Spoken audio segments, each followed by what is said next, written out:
Chronic duodenal আলসারের লক্ষণগুলো যদি খালি পেটে চিনচিন করে ব্যথা হয়, বিশেষ করে উপর পেটের ডান দিকে।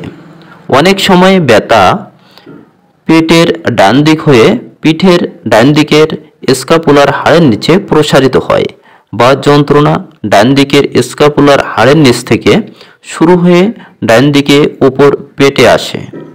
খুব গ্যাস হয়, মুখে খুব তেতো স্বাদ হয়, টক জাতীয় খাবার খেতে প্রচণ্ড ইচ্ছা হয়, খুব গরম খাবার খেতে বেশি পছন্দ করে।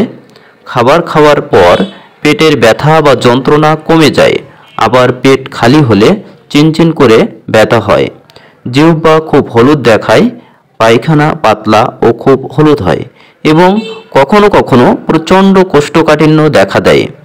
এমন লক্ষণ কোনো ক্রনিক ডিওডেনাল আলসার রোগীর প্রকাশ পেলে হোমিওপ্যাথিতে যে ঔষধটি প্রয়োগ করা যেতে পারে সেটি অত্যন্ত কার্যকারী ঔষধ চেলিডোনিয়াম মাদার। এই চেলিডোনিয়াম মাদার এই সমস্ত লক্ষণে ক্রনিক ডিওডেনাল আলসার রোগীর খুবই কার্যকারী।